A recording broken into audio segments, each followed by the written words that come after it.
Okay, y'all. This is the video I was telling you is probably going to offend and piss off a lot of y'all. So, and the reason I said that is because I'm going to be going into politics and philosophy here. And politics, philosophy, and religion is a topic I generally try and stay away from. Not because I think it's a bad thing to talk about it, but because I find rarely talking about any of these topics does any good whatsoever. People have their preconceptions on these topics, and it's largely what I'm doing on YouTube is, pointing out the flaws in the almighty Apple, and I'm getting hate mail from that. So if I start talking about politics and philosophy and religion, it's not. I'm going to get hate mail. People don't have thick enough skin. So now I got a little bit of a core group developing here.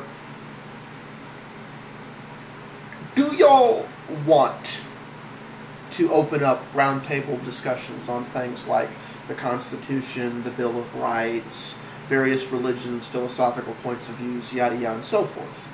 I'm going to go a little bit into free speech here as an offshoot and responding to B.R. Tidwell. But whether or not I'm going to continue to go off on this and actually turn this into a series is going to depend if anyone actually wants to have conversations and discussions, and we can all be grown-ups here and not, be assholes because of it. He was commenting how he finds the reaction more interesting in the story, and I perfectly agree. The reaction I find most interesting in the whole iPhone 4 story is the lack of reaction to something I care a great deal about. When it comes to liberties and rights and privileges and things like that, if they're a right, then the general mentality of the society is a cut against one of us is a cut against all of us. If the reaction is any less than that, then it's a privilege of convenience. The reason I point that out is because there's a few people having philosophical debates, but nobody really cares that the Gizmodo editors' First Amendment rights have been violated. Nobody cares at all. Which, is an interesting thing. People are like, well, I have the right to free speech. No, you have the obligation to make sure the right to free speech stays a right. Yeah, it's gray whether or not you're a journalist, but, I would argue they're journalists. And here's the thing. What's ultimately probably going to happen here is they're going to send their lawyer to the appellate court. The appellate court will overturn the warrant in the lower court because it's a warrant that never should have been granted in the first place. California largely agrees that bloggers in that group are recognized as journalists. So what was the lower court doing granting that warrant in the first place? And he'll get all his stuff back. It really scares the hell out of me that this can happen in this country, in this day and age. He's not going to be overly inconvenienced. I mean, he's inconvenienced, he's been embarrassing his neighbors, but my guess is he has off-site backup somewhere, because he probably has the resources for that. To continue to do his work and living and what he does for money, he can borrow friends' computers and so on and so forth. What if you're somebody who's not in that situation? For example, if somebody came in here and raided me and took all my computers, half the computers here are doing jobs for clients. That would mean if I don't want to wind up being prosecuted in civil court, I have to immediately refund those people.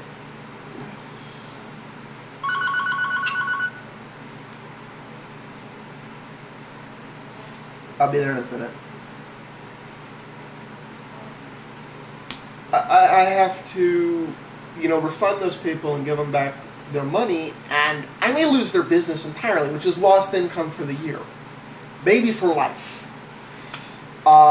I have to go empty my savings account, assuming I have the money for it, to appeal the decision in the appellate court.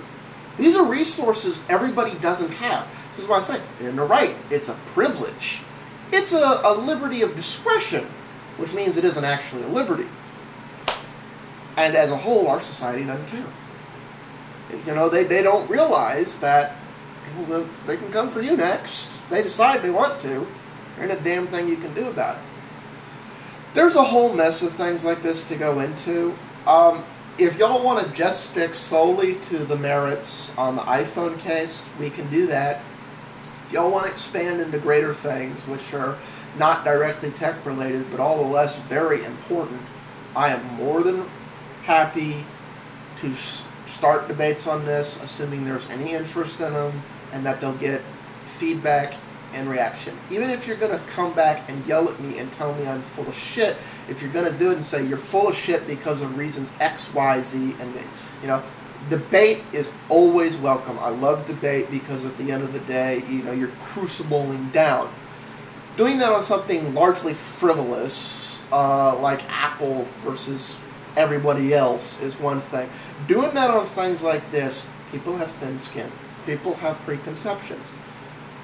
I don't have a problem with offending people. However, if I'm offending people just to offend people and nothing good's going to come out of it, no debate's going to be spurred, it's just going to be endless hate inquiries. I'm sure there'll be a lot of hate inquiries, and I'm fine with that. And I'll take it, like I just let it go like water off a duck's back, like all the Apple fanboys who attacked me ever since Eric made that show that sucks, shut the fuck up video.